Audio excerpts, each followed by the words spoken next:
दोस्तों, जो आप पीएफ की बात सुनते होंगे, पीएफ को निकालने की जो प्रक्रिया है वो पहले काफ़ी कठिन था।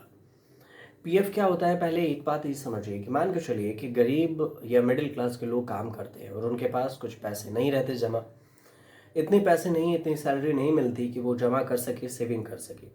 तो इसके लिए सरकार पीएफ काटती है और कंपनी थोड़े थोड़े पैसे देती है पीएफ अकाउंट में, ताकि ये इकट्ठा हो सके। कभी अगर ज़रूरी पड़े, चाहे इलाज के लिए हो या बेटी की शादी हो या फिर किसी अन्य कार्य के लिए हो, तो आप इन पैसों को निकाल सकें।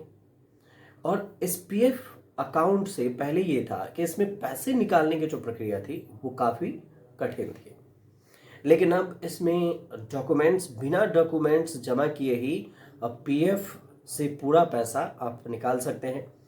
ये ईपीएफओ ने एक बड़ा ऐलान किया है और इसी को लेकर हम आपको पूरी जानकारी इसमें देने वाले हैं। केंद्रीय श्रम मंत्री हैं मनसुख मांडविया मांडविया की अगुवाई में जो मीटिंग में बैठक हुई है, कई बड़े और राहत देने वाले फैसले लिए गए हैं। इसमें नौकरी पेशा जो लोग हैं उनके लिए ईपीएफ अकाउंट से पैसा निकालना अब पहले से बहुत आसान हो जाएगा।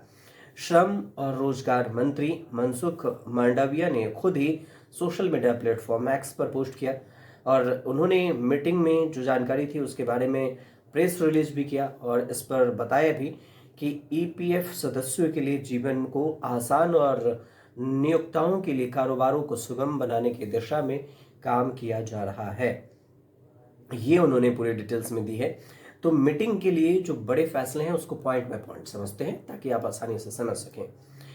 ईपीएफओ ने पुराने 13 जो गठित नियम है उसको खत्म कर दिया है और अब केवल 3 कैटेगरी में पार्शियल पार्शियल विड्रॉल है उसके नियम बनाए गए हैं, जिसमें आवश्यक जरूरतें जैसे बीमारी हो, शिक्षा हो, शादी हो, हाउसिंग जरूरतें जैसे मकान से जुड़े हुए खर्च हो, विशेष परिस्थितियां शामिल है। और अब सदस्य अपने पीएफ खाते में मौजूदा पूरी राशि निकाल सकेंगे। शादी के लिए निकासी की जो लिमिट है, पहले शिक्षा और शादी के लिए 3 बार निकासी की लिमिट थी, लेकिन अब शिक्षा और शादी के लिए 10 बार और शादी के लिए 5 बार, शिक्षा के लिए 10 बार और शादी के लिए 5 बार निकासी की जा सकती है। इसके अलावा विनिमम जो मिनिमम सर्विसेज जो पीरियड है यानी न्यूनतम सेवा अवधि है उसको भी घटाकर 12 महीने कर दिया है, मतलब 1 साल, जो पहले अलग अलग जरूरतों के हिसाब से अलग अलग था। और दूसरी क्या है, पैसा निकालने की जो सुविधा है वो आसान कर दिया है। जैसे प्राकृतिक आपदा हो, बेरोजगारी हो, महामारी हो, इसके लिए आपको ये बताना पड़ता था पहले, लेकिन जिसके चलते कई बार क्लेम खारिज हो जाते थे। लेकिन अब इस झंझट से छुटकारा हो गया है और सदस्यों को विशेष परिस्थितियों में बिना कोई कारण बताए ही निकासी मिल सकती है पैसे में।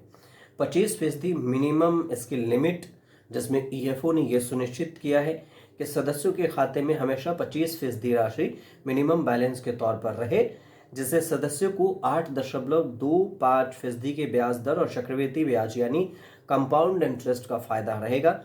इससे रिटायरमेंट के लिए अच्छा खासा फंड तैयार हो सकेगा। 25% सिर्फ रखने की बात हुई है, बाकी आप 75% पैसे निकाल सकते हैं। चौथी बात है कि ऑटो सेटलमेंट का सिस्टम किया गया। नए नियमों के तहत कोई दस्तावेज जमा करने की जरूरत नहीं होगी। निकासी की प्रोसेस को पूरी तरह से ऑटोमेटिक करने की तैयारी है। इससे जो क्लेम्स है उसका निपटारा किया जा सकेगा तेजी से। साथ ही समय से पहले फाइनल सेटलमेंट की जो अवधि है उसको 2 महीने से बढ़ाकर 12 महीने कर दी गई है। पेंशन निकासी की अवधि को भी 2 महीने से घटाकर अब 36 महीने जो दो अवधि में जो 2 महीने से 36 महीने कर दिया गया है इसमें पेंशन निकासी की अवधि को। तो इसमें भी 2 से घटाया गया है, टाइम घटाया गया है, मैं 12 महीने से घटा दिया गया है अब, और इसे 2 महीने से बढ़ाकर 12 महीने कर दिया गया है और जो पहले था 36 महीने के करीब में। तो ये जो चीज़ें हैं वो हुई है उसमें। एक और चीज़ें हैं, जैसे शादी के लिए 5 बच्चे हैं तो अब सबकी शादी के लिए पीएफ से पैसे निकाल सकेंगे। सरकार ने जो पुराने नियम थे उसको बदल दिया है शादी के लिए। पहले शादी के लिए आप केवल 3 ही बार में अकाउंट से पैसा निकाल पाते थे, लेकिन अब यह लिमिट को बढ़ा दिया गया है और अब आप ईपीएफओ से बच्चों की शादी के लिए 5 बार पैसे निकाल सकते हैं। अगर आप बच्चों की शादी करना चाहते हैं तो पहले 3 बार था, लेकिन अब 5 बार शादी के लिए पैसे निकाल सकते हैं। मतलब यानी कि अगर 5 बच्चे हैं तो सभी के शादी के लिए ईपीएफओ से पैसा निकाल पाएंगे। लेकिन ये भी ध्यान रखिए कि 100% जो राशि है वो उसकी राशि की ही होगी, 100% पात्र राशि ही होगा।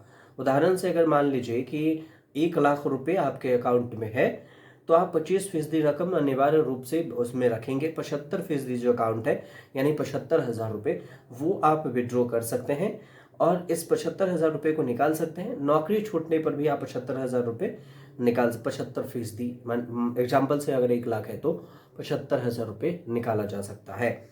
बाकी के विड्रॉ बाद में कर सकते हैं। 2 महीने बेरोजगार रहने के बाद अब भी आपके पास कोई नौकरी नहीं लगी तो वो भी 25% रकम आप निकाल सकते हैं। ये सरकार की तरफ से कहा गया है कि अगर आप बेरोजगार हैं तो आप ऐसा कर सकते हैं। लेकिन अगर आप अपने पीएफ अकाउंट में पैसा निकालना चाहते हैं तो अब आपको क्या करना है, कुछ स्टेप भी आपको बता देते हैं, उससे आप आसानी से निकाल सकते हैं। सबसे बड़ी बात यह है कि हम आपको डिस्क्रिप्शन में भी बता देंगे कि ये स्टेप को फॉलो कीजिए, डाल दूंगा मैं आपको डिस्क्रिप्शन, आप देख लेंगे। लेकिन सबसे पहला में है कि आपको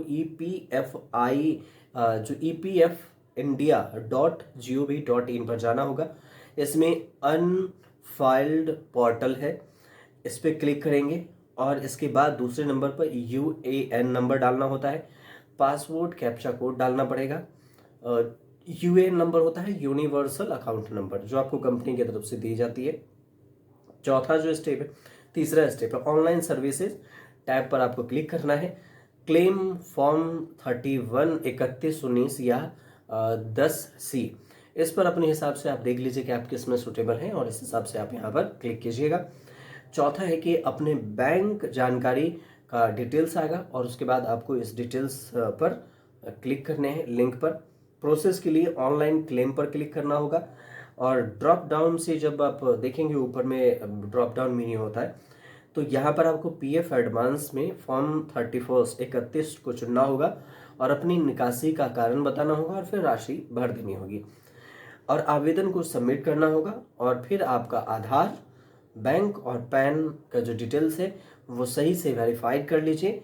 फिर क्लेम आमतौर पर कुछ दिनों में आपके बैंक खाते में ट्रांसफ़र हो जाएंगे। एजुकेशन के लिए लिमिट आपको 10 बार कर दिया गया है, जो पहले 3 बार ऐसा हुआ करता था, अब इसे बढ़ा दिया गया है। तो ये पूरी जानकारी थी जिसको हमने आप तक पहुंचाई है। अगर आपको सही लगे कि हाँ जानकारी सही है, हम समझ पा रहे हैं, तो हमारे चैनल से जुड़िए। सब्सक्राइब भी करना है आपको, सब्सक्राइब कर लीजिए, बेल आइकन दबा दीजिएगा ताकि आपको नई जानकारी आए तो वो पहुंच सके और आसान भाषा में समझ सके। कोई कन्फ्यूज़न हो तो आप हमें कमेंट ज़रूर कर सकते हैं। कोई भी कमेंट होता है हम कोशिश करते हैं कि आपकी अगर समस्या है तो उसका हल ज़रूर निकालें। हमारा मकसद है आसान भाषा में आप समझ सकें। अगर समझ में आए तो सब्सक्राइब ज़रूर कीजिए।